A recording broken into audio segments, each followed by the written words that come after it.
Ba-da-bum-bum-bum. I'm loving it. Well, I used to. What are you talking about? Haven't you heard?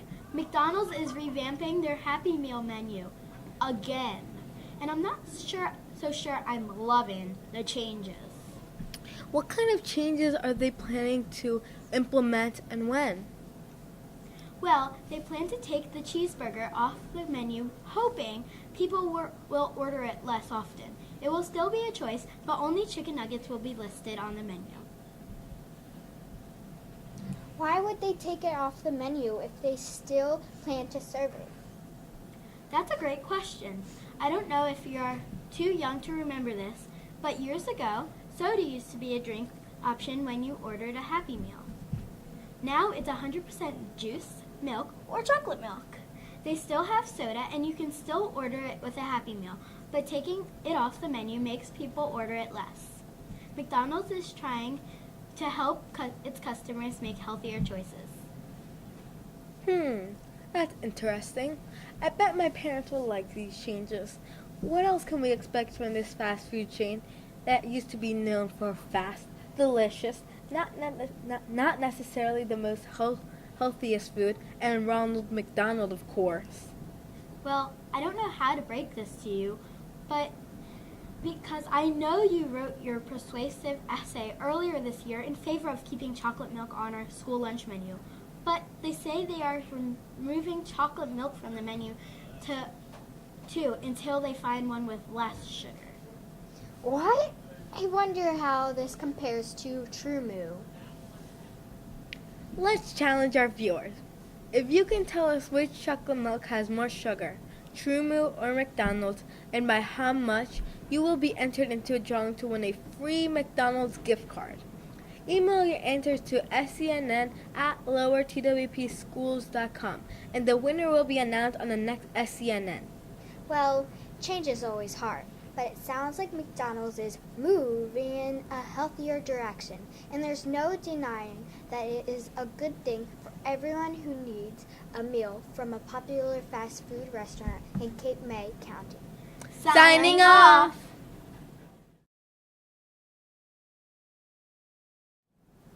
Good morning, Sandman. I'm Isabella Babor. I'm William Hawes. And I'm Kayla McCabe. Today we are bringing to you a story that is happening just down the street from our school.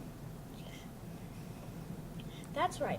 For those of you who haven't been down to the Delaware Bay this winter, you might be surprised to learn about the changes that are taking place.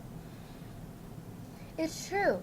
I was surprised to read about the construction going on Beach Drive in our very own Lower Township. The Delaware Bay is a popular destination for vacationers and locals from May to October. Beach Drive is particularly crowded from 7 to 9 a.m. in the summer months, with people enjoying breathtaking scenery while working on their fitness goals. I've noticed it gets quite crowded again from 4 to 8 p.m., with people hoping to catch a glimpse of a beautiful sunset. Yeah, well, it's pretty busy from 9 to 4 with people enjoying water and beach activities, too, so I guess there isn't really a slow time on the Delaware Bay. I wonder how adding a sidewalk, repairing the existing sidewalk, and becoming a compliant to the handicap laws will improve everyone's experience no matter what time they visit the Delaware and North Cape May. To find out, Danica and Braden are with two of our township officials. Braden?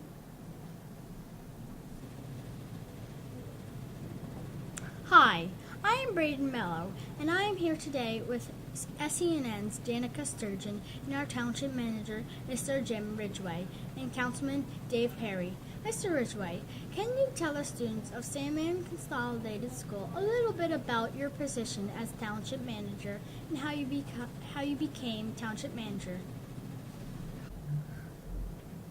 Well, Braden, I started out teaching school for about 35 years, and when I retired, I went into real estate and wanted to go and do some work for Lower Township at the rec department, which it seemed like it had been the same rec department for 40 years.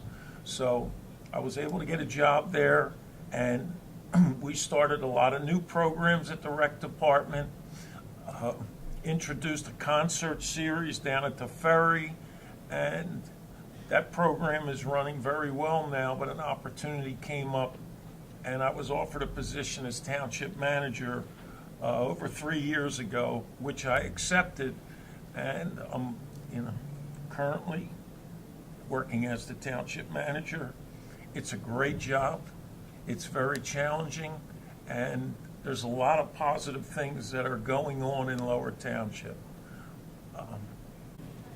Thank you, Mr. Ridgway. You're welcome.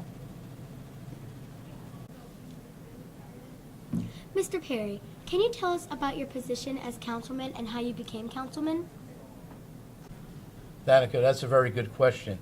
I spent my entire adult life in community service or public service here in Lower Township. I grew up here, went to school here in this building, as a matter of fact, not too long ago, actually quite a ways ago, but I had dedicated basically my life to the community and public service as a volunteer fireman and as the fire official in Lower Township.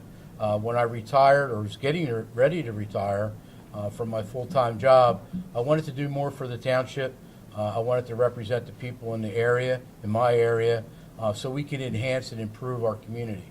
And I was elected to the position of councilman at Ward 2, which covers the North Cape May, Bayside Village, and Cape May Beach areas.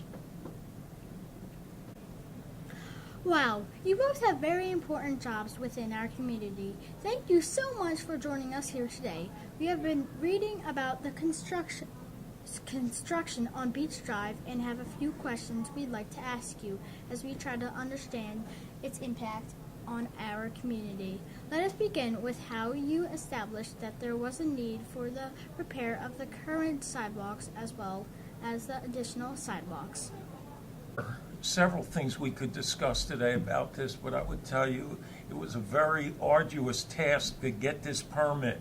We've worked with our engineers, Mont McDonald, on this, and we learned that it's very, very difficult to obtain these permits because of how closely those dunes are protected and watched.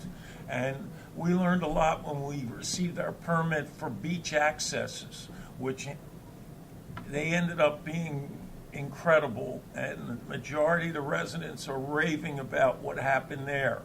But saying that, we, not just the council and mayor, but our engineering firm recognizes the importance of following a permit to the T. And if we're allowed to go X amount of feet and move X amount of sand, actually, we found out yesterday we've actually, thus far in the project, increased the amount of sand along the bayfront. So the last thing we would want to do also as residents are to damage the dunes. We realize the importance of these dunes. We want to protect them. And I'll mention a little bit later about the number of plantings we are going to be putting in and the variety of plants to preserve that area and make it aesthetically pleasing to all, not only our taxpayers, but our visitors alike. So that was a great question. Very good question, Braden. With looking at the installation of the new sidewalks, we wanted to make sure that we had handicap accessibility to the new sidewalk, and looking at the existing sidewalk on the east side of Beach Drive there are very few areas of handicap accessibility. So if we were going to do this project, as council, we decided to do it right so everyone would have safe, accessible areas to cross the Beach Drive, to get onto the western side, the bay side. And the only way to do that would be to redo the entire sidewalk. So with our engineering firm, we got together and we made it part of the project. This was added to the project in 2000, I believe 17 or 16, to enhance this. The whole object is to have a safe area up there where everyone, handicapped accessibility, strollers, wheelchairs, could have the same access as everybody else. The Cape May beachfront promenade is wide enough for cyclists and pedestrians to travel in both directions while enjoying beachfront views. Will pedestrians and cyclists be able to travel north and south on the Bayside sidewalk, or will southbound traffic be on the Bayside and northbound traffic be on the residential side? That's an interesting question. As far as the sidewalk goes, first of all, bicycles are not going to be permitted on the sidewalk. They never are. So with the new sidewalk on the bay side, the 6-foot sidewalk, no, there will not be bicycles on that sidewalk, or the existing sidewalk is going to be redone on the east side. However, bicycles will be able to travel north and south on Beach Drive and Shore Drive, but they'll be in the roadway as what we call a road share or lane share with the motor vehicles. And we have to remember, the bicycle rules are like motor vehicle rules. You have to obey the rules, stop at stop signs, stay in your lane, and watch out for other people. You still have to be safe, but the road will be wide enough, according to the state standards, actually wider than what it needs to be for the minimum width. It'll be a little bit wider, so it'll give bicyclists a little bit more room between the curb and the vehicles. I have noticed that Beach Drive is not a very wide road. What changes, if any, have been made to the road to accommodate the addition of this sidewalk?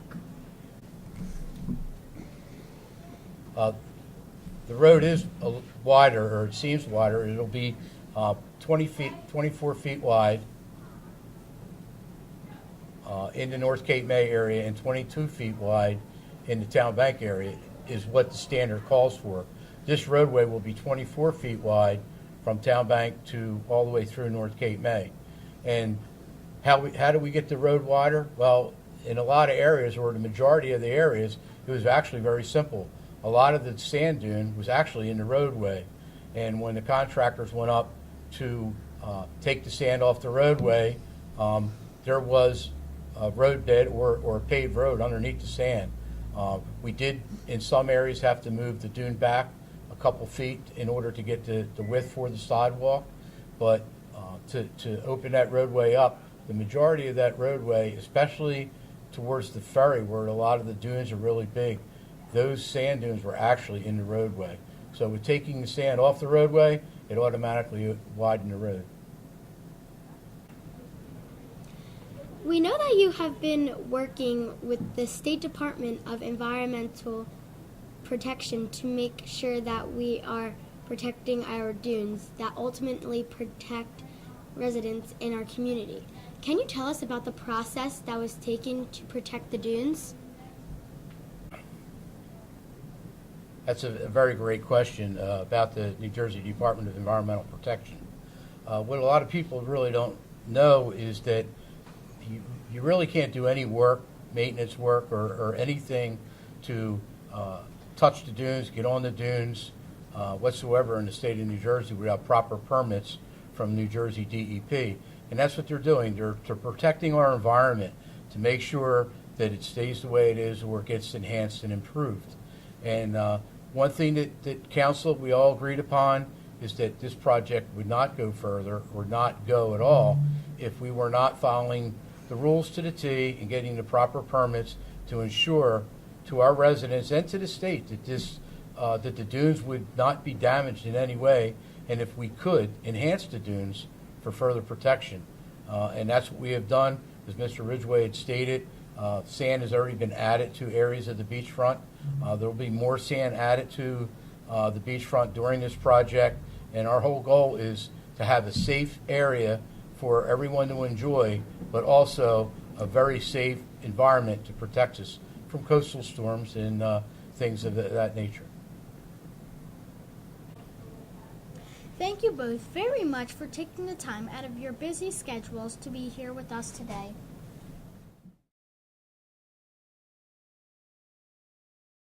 Good morning, Sam. Man. I'm Bella Beta. I'm Juliet Thompson. And I'm Matty Carlo. And this is SCNN School Edition. Mrs. Grace and Mr. Morey's classes, along with Mr. Danzy, are coming together to pack decorative care packages for the United States military deployed overseas. That's right, Bella. We can't do it without your help. You are invited to donate items that will help make this community service project a reality. For example, you can donate snacks, reading materials, toiletries, and so much more. Absolutely, Juliet. These men and women sacrifice so much to keep this country safe and secure. The least we can do is come together and give back and brighten these soldiers' days. Can you imagine how wonderful it would feel to open a package that not only contains items to make your time away from home more bearable, but is also packed in unique and creative designs? Next up are Olivia Lewis and Carolyn Garagozo on location at Fort Dix with Lieutenant Eric Danzy. Lieutenant Danzy has recently returned from being deployed overseas and knows firsthand how much these decorative care packages will be appreciated. Thank you, Matt. We're here at Fort Dix with Lieutenant Danzy.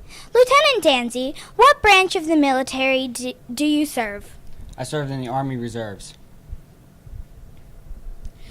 So, Lieutenant Danzy, what made you decide to join the military? It must have been for a great cause. I joined because I wanted to serve my country, and I love America, and it helped me pay for college. Wow, that's amazing. We hear you were recently deployed overseas. Can you tell us where and for how long? I was deployed to Afghanistan and Kuwait for about 9 months. What a great sacrifice. Exactly how far away is that? It's a world away, all the way around the world. It was about a 17-hour flight, so. Wow. While overseas, do you receive any mail or packages? If so, how did they make you feel and your fellow soldiers? We received a lot of mail, a lot of packages. It made us all feel great. Some of the places we weren't able to receive many things, so it was great having the packages sent to us. That's amazing. While you're here, what was the U.S. military like? It was a great experience. I learned a lot. You get to travel the world. You get to see a lot of things. It's a great opportunity. When you're not deployed, what do you do for a living, and do you enjoy Cape May? I'm a Lower Township police officer. Yes, I love Cape May. I love going to the beach. It's a great place to live. I agree. It's so much fun in Cape May. So what would you like to say to kids who would like to join the military? How would you encourage them? I would definitely encourage them. It's a great opportunity. You get to travel the world. You get your school paid for. It's just an all-around great opportunity. That's just amazing. It's always great to encourage kids of all ages. Anyway, do you plan to remain in the reserves and continue to risk your life for all of us? Yes, I plan on being in the reserves for 20 years. I plan on retiring. So. We would like to thank you for your service and helping us at Sandman School to get our donations to you and your fellow heroes. Thank you for your time, and please stay safe. Back to the studio. Bye.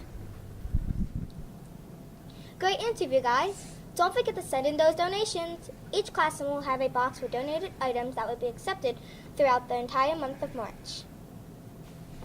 Thank you for your service. This is SCNN School Edition signing off.